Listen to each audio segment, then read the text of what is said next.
this week. Friday was payday in Winston Cup as NASCAR stormed the Big Apple to take home Winston's millions. You'll get the recap.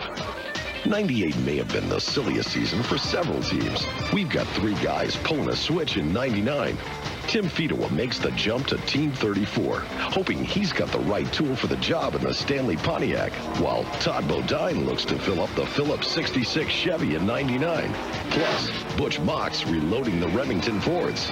I know what this could be, a little bit of work here, and this is a top 10 material right here, especially next year, the way we got it structured. There should be no excuse why it can't be. You'll hear from the latest sniper in the 75 as we get in focus with Ted Musgrave. We've got it covered this week Inside NASCAR.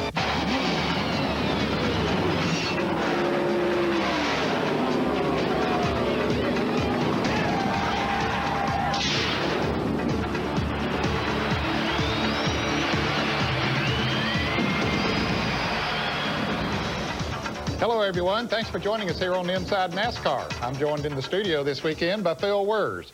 First, there's a sad note in the news this week. Longtime director of the NASCAR Winston Cup Series, Dick Beaty, passed away this week. He was 74 years old. He had a home in the mountains of North Carolina and was there doing some yard work when he started feeling bad, drove himself to the hospital, and unfortunately passed away. And certainly our condolences go out to his wife, May, and their entire family. Dick Beaty was well liked by everyone in NASCAR. He will be missed. Phil, let's turn to a lighter side. The NASCAR Winston Cup Awards banquet on Friday night in New York. A lot of fun and a lot of money passed out, too. Yeah, a lot of fun and a lot of money for Jeff Gordon, who wins his 3rd championship in the last 4 years and 2nd in a row. I think the turning point for this team, Ned, was in Richmond this spring. He finished 37th. The team got refocused. They were phenomenal the rest of the way. Closed out strong with wins at Daytona, Rockingham, and Atlanta. No doubt Jeff Gordon is your champion. Oh, no doubt about it. Stephanie Boyd-Durner, talk to him.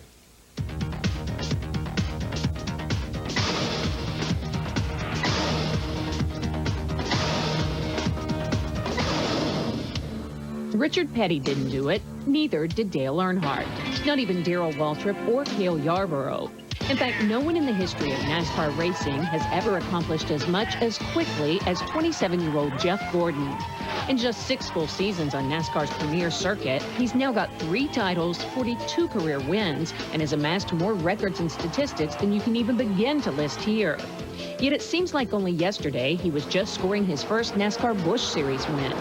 Well, actually, it almost was yesterday, March 14th, 1992 at Atlanta, after just hooking up with a guy who would eventually help change his life. Our new guy, Ray Evernham, he's really been a key factor to our program. Boy, was that ever prophetic. Together, Gordon and Evernham won 2 more races that year for Bill Davis before jumping to Winston Cup with Rick Hendrick in 1993. That's also the season we sent one of our cameras along with the young rookie driver as he drove to Michigan Speedway one race morning.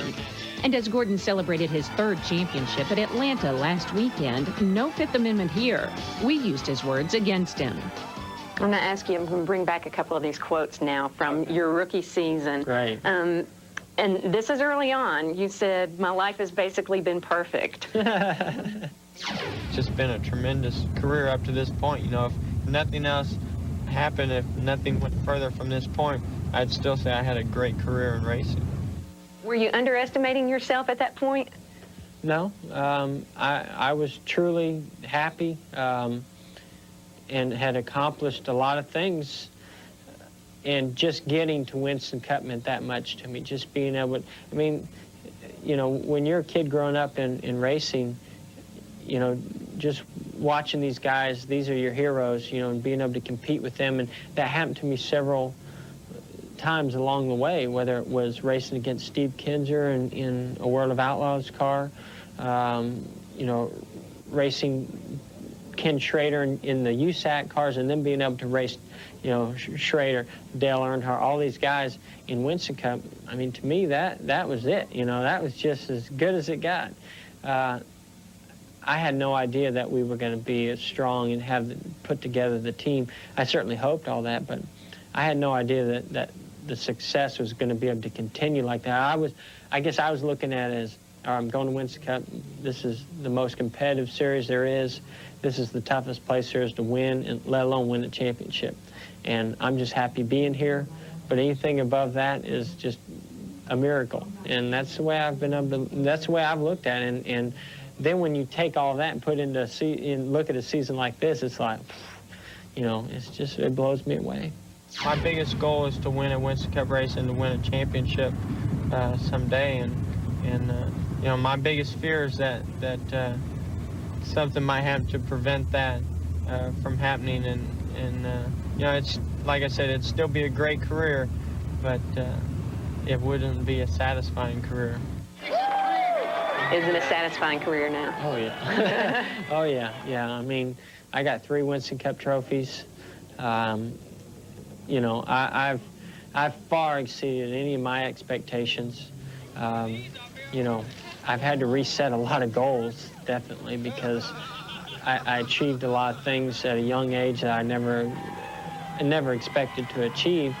For me to accomplish what I've accomplished up to this point, there's no way that if something happened to me tomorrow that I could sit back and be disappointed. You know, I would feel like there was so much more I wanted to do, so much more that I felt like I could do, and a lot of accomplishments out there that you know, are goals. But I certainly would be smiling and happy with everything that I've accomplished without a doubt, and would not be let down at all. I should think not. After all, this season alone, Gordon scored a record-tying 13 wins, tied the win streak record with 4 in a row, became the first driver to ever win 4 straight Southern 500s, won 2 Noble $5 million bonuses, became the first repeat winner of the Brickyard 400, and the list goes on and on. I can't even look at the stats and say, you know, is this right? Is this right? This can't be right, because it has been just an incredible year. You hear people say, boy, this is a dream season. I'm still waiting to wake up, because I'm not believing it. I think that we've got right now a team of the future, and I think in 10 years we're going to be the team to beat. Better cut that in less than half, Jeff, because as you yourself have proven, the future is now. Well, thanks, Stephanie. And from all of us here at Inside NASCAR, congratulations to Jeff Gordon and the entire Rainbow Warriors crew for winning the 1998 NASCAR Winston Cup Championship. We'll be back with another champion, Dale Earnhardt Jr., right after this break. Inside NASCAR is brought to you by Miller Lite, who reminds you to enjoy Miller Lite with friends, and by Texaco, a world of energy.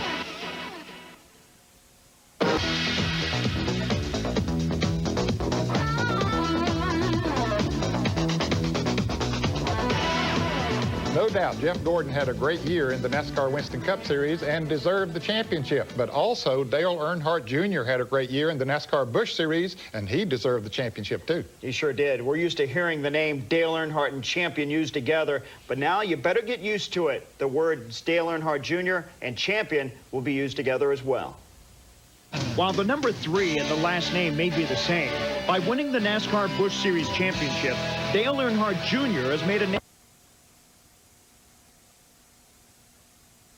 People cheer you because you're the champion, because you're a winner, because you're successful, not because of who your father is and what all that means to people. So that, I mean, it's important, and I'm very proud of my, you know, my name and what my dad and my grandfathers accomplished. But it was important for me too to get out there and give them, you know, give me the feeling that they were cheering for a reason other than that.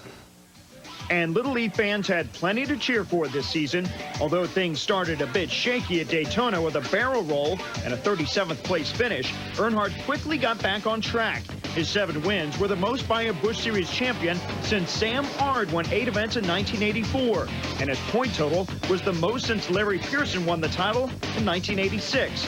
Add to that 16 top 5s and 22 top 10s, and it's almost hard to fathom what Earnhardt Jr. has done in just his first full season in the series. I mean, there were some times where, you know, we weren't headed in the right direction. Things happened, or we made some adjustments and improved our team. But I felt like we were consistent and, you know, a strong team right out of the box. I mean, straight on to testing in January and getting to speed weeks at Daytona. I felt like we were strong. I felt like we, you know, had our mind on the, you know, had our eyes on the prize from day one. A seemingly lofty goal before this season started. Steve Clark had just finished making a huge splash in the AC Delco Monte Carlo by winning 3 races in 1997 and claiming Rookie of the Year honors before moving on to Winston Cup. But this Earnhardt knew even before climbing into the AC Delco Chevy what it would be like to win a championship. He watched as his father won 7 NASCAR Winston Cup titles. If the father is to provide an example, the son learned his lesson well. I think it's a tribute to spending as much time as I did around my father when he was winning championships and winning races when I was just a kid, and taking time away from school and going to the races and spending time with the crew and the team and watching everything that goes on, going to autograph sessions with him and all that stuff and seeing how all that works and how he handled it. I think that helped me a lot. This weekend in Japan, father and son will meet for the first time in a NASCAR Winston Cup race. That will happen again at least 5 more times in 1999, with Little E carrying the Budweiser colors. But right now, Dale Earnhardt Jr. plans on running another full season in the NASCAR Busch Series. A plus for his continuing development as a driver, but bad news for the rest of the Busch Series field. Well, we're enjoying it so much, and plus we have 1 year left with AC Delco as our primary sponsor on the Busch car. So we're going to carry out our agreement with them. We're really enjoying the relationship that we have with AC Delco, and there's so much good competition in the Busch Series, and they've changed some things and made it and improved the series so much, and they got a great year coming up next year with some improvements in the purses and things like that. And I've really got to know all the officials and the people that run the show pretty well, and got to be pretty good friends with a lot of the drivers and crew. So I'm wanting to stick around several more years, but we've got some plans to move on to Cup, so we'll do that too. And when Dale Earnhardt Jr. does go full-time in the NASCAR Winston Cup Series in the year 2000, yes, his father will be waiting. But many experts and fans think the future of Jeff Gordon's supremacy may be seriously challenged. Only time will tell, but it's a challenge this team and this champion will not back down from accepting. Hopefully, we've got things in right place when we go Winston Cup racing. I mean, we're going to take our time with it. That's why we made the announcement so early, so we can get ourselves in preparation for that task, because we certainly don't want to go in there and be a mediocre race team. We want to come into the box racing hard and being successful and running competitive. Well, thanks, Phil, a man with a great future. We'll be back with more on Inside NASCAR right after this.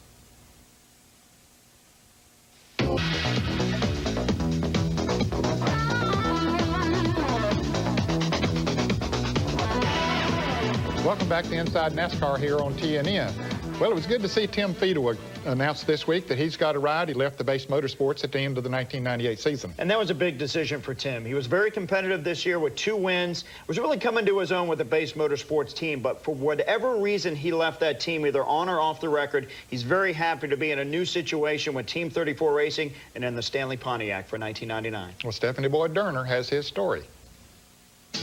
After 2 seasons at Base Motorsports as a teammate to Randy LaJoie, Tim Fedewa announced late in the season that, like LaJoie, he was leaving to pursue other options. So when David Green announced he was passing on the Stanley Pontiac for Winston Cup next season, Fedewa was more than happy to step into the coveted ride, making it official this week. Fedewa joins Mike McLaughlin, and unless a conflict arises in Winston Cup, Todd Bodine in the C.C. Welliver Racing stable. All veteran Busch Series competitors, all in cars capable of winning championships. If we all had different personalities, I don't know if we would work as well together, but this team is kind of one of them teams that they just work real hard, and all of a sudden they're in victory lane. And they don't do a lot of boasting on the outside. They just work hard on the inside, and then before you know it, they're there in victory lane, and that's what I like about them. I think I'm the same type of person, and I just look forward to that. I look forward to having a great year with them. Making the jump along with Fedewa is the guy who called the shots for him at Base through much of '98, veteran crew chief Vic Kangas. Tim and I worked real well together last year, or the last season, and I'd like to keep that going. And Frank and Scott made me an offer to come along with this team, and they've also got a lot of stuff in place that, all the groundwork is done. So, I mean, it's a perfect match for me to come over to the Stanley Pontiac with Tim. We had some good runs going, and I'd like to continue that. And I think that finishing 7th in points shows that we've got something that can be worked on and improved on. And I think if I can come over here and work with the equipment and the knowledge that these people have, maybe we can go up to the next level and continue that. Well, you know, we got a couple wins this year and a seventh in the points, so it was a good year for us. Up and down, like I guess any year's up and down for you, it seems like, and we're happy with that. But we definitely think that we can improve upon it, and by us keeping our relationship going and active, I think it'll just help us out. We've definitely. I think really we've only been together like the last half of '98, so we've just started to get to really know each other and like we should, and I would have hated to have broke that off, and I'm just glad that we didn't have to terminate it, and we can keep going and get ready for '99. Speedway is especially anxious to move ahead because things have grown strained at base between him and team owner Bill Baumgartner. But despite the conflicts that arose between them, the Michigan native says he has no reservations about moving to another multi-car operation. I think you benefit from multi-car operations. I've seen a lot of, I benefited at base from it, and I think it helped the 74 car as well, being able to take in, you just seem to, you can sidestep a lot of things and get right to it. And I guess everybody says there's disadvantages and advantages, but I look at what the multi-car teams in Winston Cup have done, and also in the Busch Series, and there's not too many, a couple that the 3-car and the 17-car come to mind in the Busch Series have done real well without having a multi-car influence, but I think it's a good way to go, and I'm real happy and real satisfied with it. You talked about the 3-car and the 17. Are those going to be guys that you'll be able to compete with in a ride like this? Oh, that's why we're here, and I'm sure we will be able to compete with them. They had great years this year, but again, we're working on a lot of things here, and I think we're going to be able to consistently compete and ultimately beat the cars on a regular basis. That's our goal, and that's what we're after. Well, thanks, Stephanie.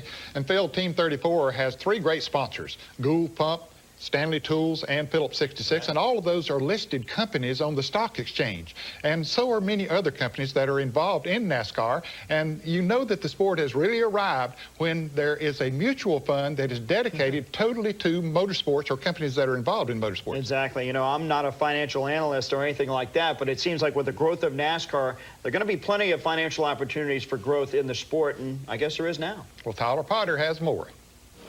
Auto racing is a billion-dollar industry. Financial services is a trillion-dollar sector. Through Pegasus Sports Marketing and specifically Jack Plymale and Ken Melton, the Motorsports Associated Growth and Income Fund was born. Myself and one of my partners have been race fans all our work career, and we saw this as an opportunity because of the growth of the industry. The growth of motorsports has been so phenomenal, as an opportunity to get in and help promote the sport and help the companies who are involved in it, and at the same time provide the race fan with an opportunity to save money and make some money. When it became public on June 5th, it was the only motorsports mutual fund of its kind. It still is today. 80% of the fund's assets are invested in companies involved in or related to motorsports.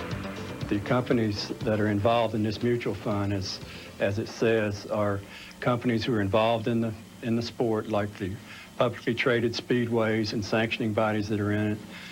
But it also, the universe includes companies that sponsor events, sponsor race teams or cars. So most of the companies in the fund are very large cap funds, and as a matter of fact, 18 of the 30 Dow Jones companies that make up the Dow Jones average can be in the fund, and about 135 of the S&P 500 companies are available to be in this fund. So the money manager has a very broad universe to work with, and we think that's what makes it unique, and the potential for value and growth is there. While the prospective pool of companies to choose from is around 300, there are never more than 40 to 50 in the fund at any one time. Currently, 36 are represented. ISC, International Speedway Corporation, Speedway Motorsports, Penske, Action Performance, but we also have Procter & Gamble, McDonald's, companies like that, Coca-Cola, Pepsi.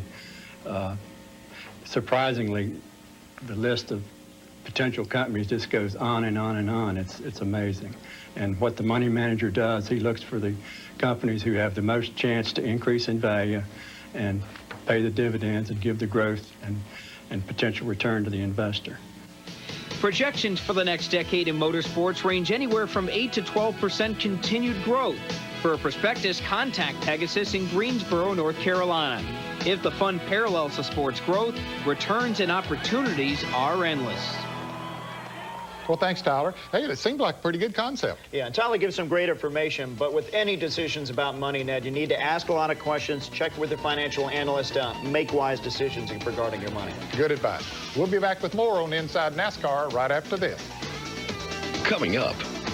It was nice to see that that our peers and fellow competitors were paying attention to what we were doing and how we were running. It's nice to have that pat on the back and know that you're doing a good job and people respect you for it. You'll go one-on-one with Todd Bodine as he gets ready for the '99 Busch Series and does a little window shopping in Winston Cup. We'll take a trip through NASCAR history with a member of the Dirty Four. Plus, Ted Musgrave sits in the In Focus spotlight when Inside NASCAR returns.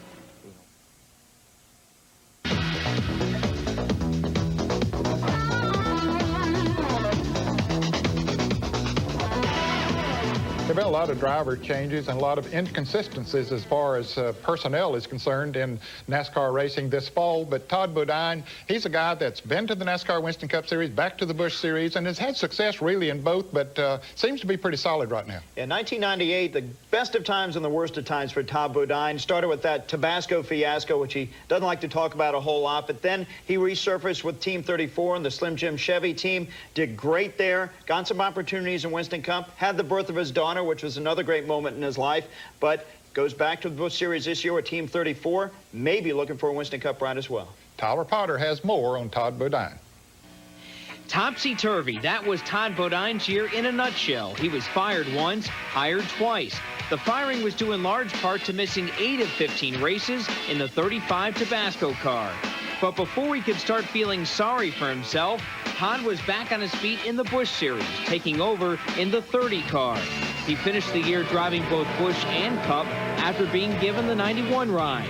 Todd went through more in 98 than most drivers have the last several years. It's been tough, you know. Anytime you lose a ride, it's tough. But, you know, the whole time that thing was going on, we weren't running well, weren't qualifying. I had a lot of friends, family. A lot of my peers were telling me, you know, patting me on the back saying, hey, don't worry about it. We know it's not you. You know, we know you can get the job done. And that's what kept me going. And then to come up with 2 rides at the end of the year and run well in both of them in 2 different divisions, it definitely instilled in a lot of people that I still can drive a race car. And it just gave me a confidence booster to know that I can do it and I can be competitive. Todd was competitive almost immediately with Team 34. In just his second race in the car, Todd qualified 3rd and finished 5th at South Boston. He went on to post 4 more top 5s in 12 races. You know, when we came in there, we went right to California and we were running 3rd and we had a problem on the pit stop. But, you know, that gave those guys the confidence that, hey, we've built good race cars. We can run up front with these guys. And that's all it took. And they were behind me 110%. And, you know, we just got in and did our jobs and you know, let the chips fall where they will. And it was a good top 10 car every week. Even with the offer from Frank and Scott to drive the Slim Jim car, I had other offers in Winston Cup. There again, they weren't quality teams. They weren't teams that I think felt like I could get in and run at the front. And that's why I ran Busch 2 years ago with the Stanley car. I didn't feel like there was an offer that was available to put me in the front of the Winston Cup pack, and that's what I wanted. And there again, the getting in the Slim Jim car offered me the luxury of trying to pick and choose what I wanted to do. While Todd was turning his season around in Busch, his former team Tabasco was floundering away. Even Darrell Waltrip couldn't get results. His 1 top 20 in 15 races was a big drop-off from the 9 and 13 he had prior to that in the Pennzoil Chevy. I knew that the cars were not up to par. Some of the things we were doing that just wasn't up to par, and it was unfortunate. I kind of felt bad for Darrell to have to drive those cars. You know, he proved at the beginning of the year when he got in a good race car, he was more than capable of still running at the front. And for him to have to go through that was tough. But it did. In the end, it showed people that, hey, you know, here's Darrell Waltrip that can't do any better in these cars than Todd did. And, you know, it must be something with these cars that just they're not good. And you know, Larry there again and instilled in a lot of people that it wasn't Todd's fault. Sponsor or no sponsor, Todd couldn't turn down the offer from Joe Falk at LJ Racing, even if it was just a handful of days. He saved the best for last, capping a worthwhile 7 races in the car with the 5th place run at Atlanta, the team's best ever finish. Todd's confidence was up, his credibility somewhat restored. It was nice to see that that our peers and fellow competitors were paying attention to what we were doing and how we were running. It's nice to have that pat on the back and know that you're doing a good job and people respect you for it. Todd's plans for next year are somewhat set. He'll run the full Busch schedule in the Phillips 66 car for owners Frank Cece and Scott Welliver. Beyond that, his status for Winston Cup and specifically the 91 is unclear. You know, I committed to Phillips 66 and Frank Cece, Scott Welliver. That's the main focus. You know, I've been close winning this Busch championship a few times, and that's the goal, is to win that championship. You know, the Winston Cup deal for next year, I'm not sure. And like I said earlier, you know, Team 34, we wanted to get a 10-race deal together and run 10 races and move that up in 2000 to full-time. If Joe gets some sponsorship, you know, you don't know. I can't say one way or another. If we get sponsorship, we're going to do that. If Joe gets sponsorship, you know, I might run the 91. But the main focus is the 66 car. Well, thanks, Tyler, and we certainly wish Todd Bodine the best. We'll be back with more on Inside NASCAR right after this.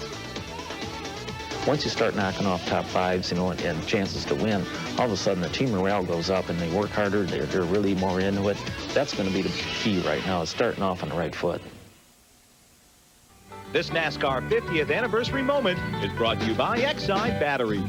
Legendary country music superstar Marty Robbins competed on the NASCAR circuit from 1966 to 1979. Marty was a carefree spirit who raced just for the fun of it. Although he never was able to capture a victory, his career best finish of 5th came at Michigan in 1974. Marty Robbins will always be remembered as one of the truly original characters in NASCAR history. Okay, guys, who's turning 50? Do I look 50? Hey, I just turned 40. Not me. He's the older one. Older but faster. Yeah, right. Well, who is turning 50? NASCAR is. And Inside NASCAR Select is celebrating with the Big 50 celebration. Win NASCAR race tickets or the grand prize. An MB&A mascot worth $50,000. Thanks, I'll be right back. Hey, thanks, Warren. The Big 50 celebration. Enter wherever Inside NASCAR Select is sold. Oh, well. Marty Robbins was a serious racer, first off.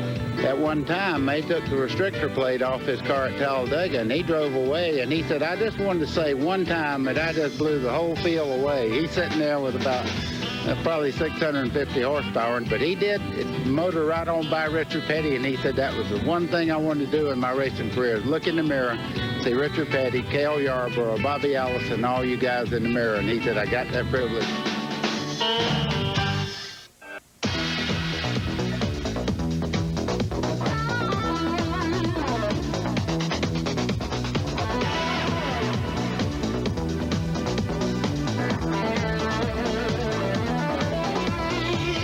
Welcome back to Inside NASCAR here on TNN. NASCAR has been celebrating its 50th anniversary this year, and we have a bonus for you this week.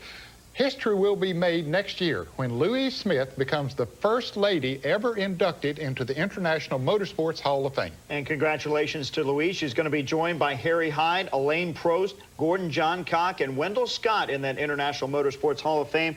You know, she's got plenty of great stories to talk about, and we recently visited with her in her home in Greenville, South Carolina, to hear some of them.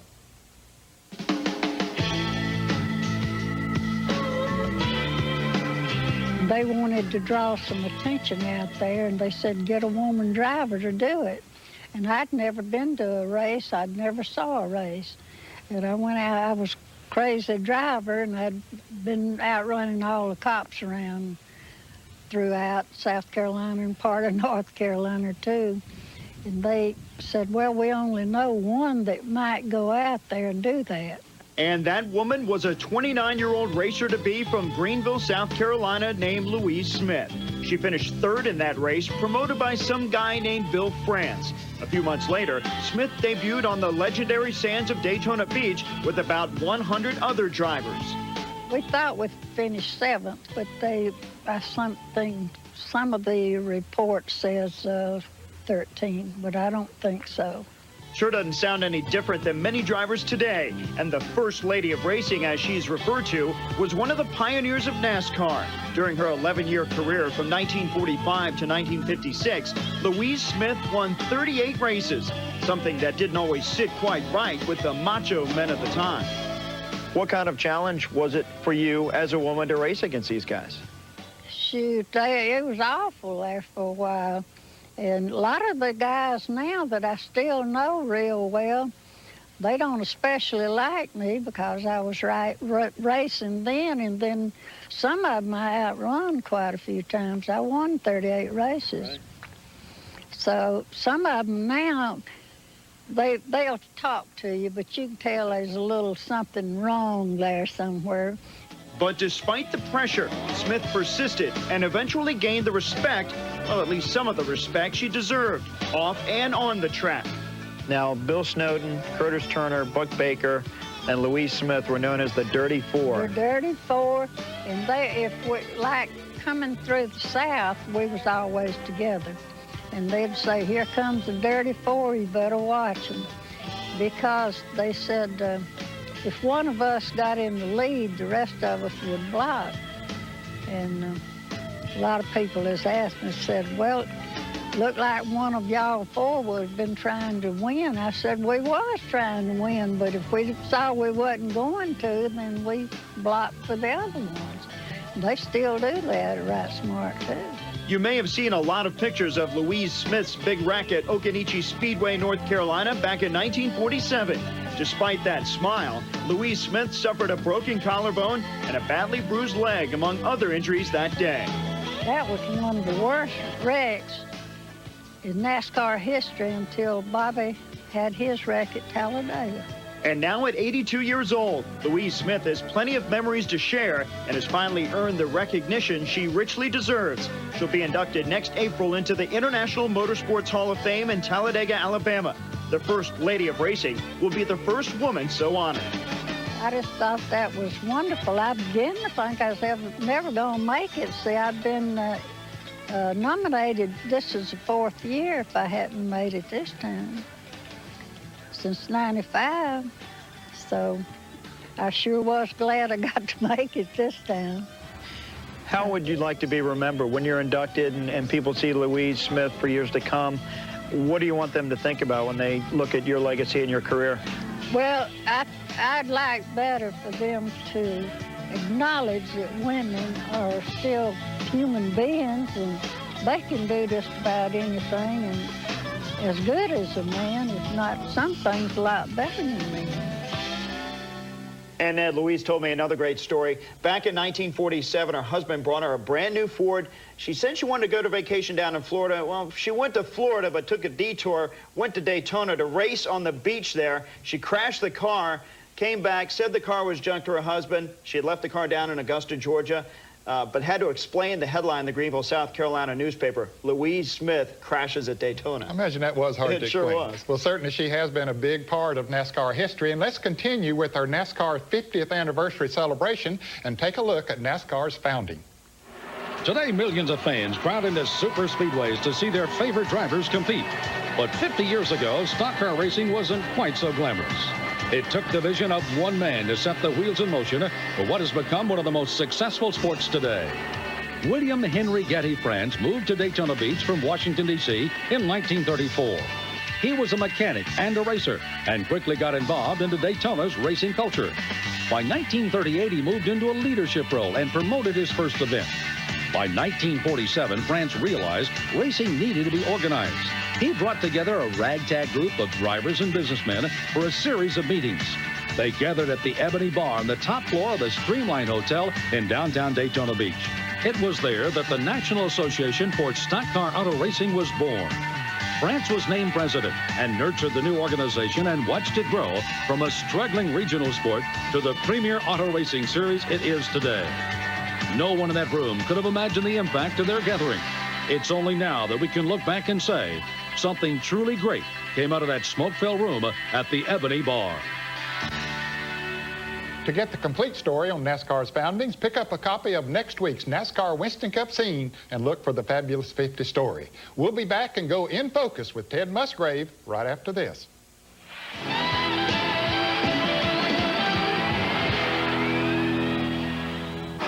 I guess my favorite fan story, I was building my house, I guess back in '95, and we was already in Indianapolis, the race, and a buddy of mine was home working on it. He said, heard somebody knocking on the door, looked up, and some people come in, wasn't through the house, but the swimming pool was almost done. He's showing this lady and her husband the house, and said, he got your missing husband. He looked up, the guy's in the swimming pool, fully clothed, jumped out and said, I just want to say I swam and started the swimming pool. So, that's what happened.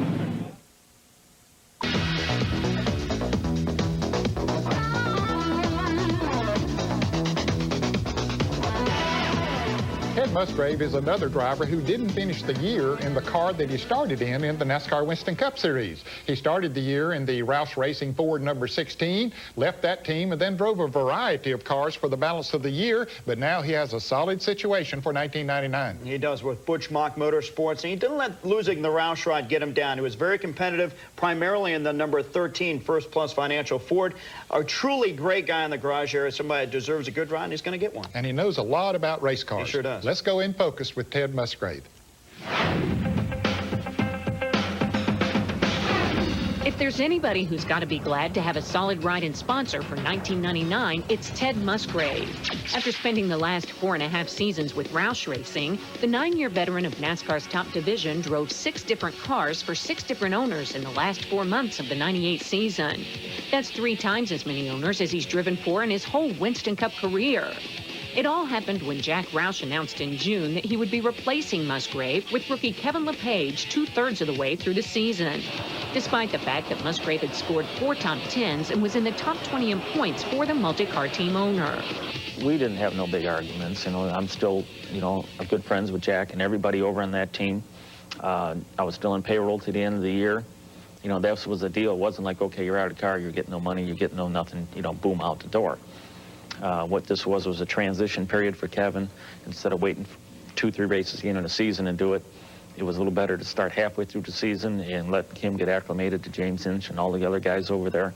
So it was just more or less like a step out, stand back, and let us do our job. And I was still on the payroll, but I still wanted to run some race cars. So we negotiated some things on that because I wanted to keep driving. But yeah, I was a little surprised, but then again, this is NASCAR. With Musgrave available, he suddenly turned into everybody's favorite hired gun, doing stints for owners Bud Moore, Buzz McCall, Elliot Marino, and for injured drivers Jimmy Spencer and Robert Presley. There were several phone calls for full-time rides, but the one from Butch Mock was the one he answered. Even though the Remington team with driver Rick Mast finished the '98 season 33rd in points, 10 spots behind Musgrave in spite of his 6 different rides. This one really came up and surprised me. And, when you looked at it and said, well, what do they got? And you look at the points and look what happened. I go past all that. I look in depth and see what is there, what can be developed out of the team. And that's more or less maybe why I restore all the old cars. I take an old car out of a junkyard, but boy, I'll tell you what, I know what it's going to, little bit of work, what it can be. And I know what this could be, a little bit of work here. And this is a top 10 material right here, especially next year, the way we got it structured. There should be no excuse why it can't be. To help make sure his new team starts '99 on the right foot, Musgrave is in the shop every day, establishing a rapport with the guys who are to become his family. I mean, they work real hard, and you've got to show your support that, they're behind you 100%. And that's what it takes to be behind the driver 100% in the team. Because if you get a driver that's not around and they don't really care, then they don't care, then the morale goes down. I like to be here every day just to be here, like I say, see what's going on. Maybe I can give them a hand, take them to lunch, do something, be part of the guys. And I did that last year and the year before that too, is, I stay in the same hotel with the guys. I go to lunch with them at the racetrack or, ride in the van. When the gates open at 5:30 and they're in the van at 5 o'clock in the morning, I'm in that van with them. You know, I don't want to be there waltzing in at 11 o'clock and say, you guys got all my work done. You know, that's not right. You know, I want to be with them, to know them, you know what they're thinking so they know what I'm thinking, so things go, you know, more smoothly that way. And I think that's one of the big keys that I like to do is interact with the group of people I got to work with. Another boost to morale for this team should be the Robert Yates power plants they've secured for the upcoming season. Musgrave says besides the obvious benefits, the team's new relationship with Yates will also give them some of the advantages he had as part of a multi-car organization at Roush without sacrificing the benefits of being a single-car team. I believe this is better. You know, everybody goes, oh gosh, you know, you're not part of a multi-car operation. Well, there's good things and there's bad things, and I think there's more bad things in a big operation like that than there are good. So we're not really a single-car team either here. You know, I know that, you know, Robert's doing the engine program, but there's also a lot of technical information and things that'll be, you know, handed back and forth a little bit. I'm going to try and help them out the best I can, and, you know, there may be a time or two that, you know, maybe we're in trouble and I've got somebody to turn to also with, you know, Todd or anybody over there at 28 too. So I think there's enough interaction between the three teams there that, you know, this is a single car operation, but then again, it's got information from others. All those elements combined have Musgrave and company pumped about what lies ahead. And while he has yet to win a Winston Cup race, he's got a new home at Busch Motorsports, and after a tumultuous 98, a bright outlook for the future. I think this can work out great. Well, thanks, Stephanie, and our best to Ted Musgrave. And it seems that Ted Musgrave and Butch Moffman make a good pair. Yeah, and crew chief Troy Selberg joins the team, so we'll see what happens. Well, Troy has been there before. I know when Morgan Shepherd drove for Butch Mock that Troy Selberg was the crew chief. We'll be back with more on Inside NASCAR right after this. Next week, he pulled off the repeat in Japan. Now he looks to 99 for some home improvement this side of the pond. We'll visit with Mike Skinner next week, Inside NASCAR. The Inside NASCAR Mailbox is brought to you by Miller Lite. Our question today is from Gary Seymour of Holiday, Florida, and he asked, what is a steering gearbox? I'm Gary Brooks with Penske Racing South, and the question today was, what is a steering gear box? The steering gear boxes are a box that looks like this, which is pretty much a GM box. The Saginaw box has been around since '64, with Chevelles are better, I guess. They are different valving. Different companies also work with these boxes. All of them use the same housing. CJR, which is the box that we use, Lee Manufacturing, and Sweet go through these boxes, changing some stuff on the insides to give the different drivers different feel. They have different valves, which gives the driver a different feel of the wheel, whether it be easier or harder to turn. And they also have a ratio. They make a 12, 14, 16, and 20 to 1, which gives the driver a feel of, if you go to Daytona, they would run a 20 to 1 box where it feels they don't have to turn the wheel as much to go through the turn, whereas at Martinsville, they would run a 12 to 1 where it's a real quick steering. It bolts to the drag link, which go out to your tie rod ends, which go out to your steering arms, which actually turn the wheels when the driver turns the steering wheel. Gary, we'd like to thank you for asking the question.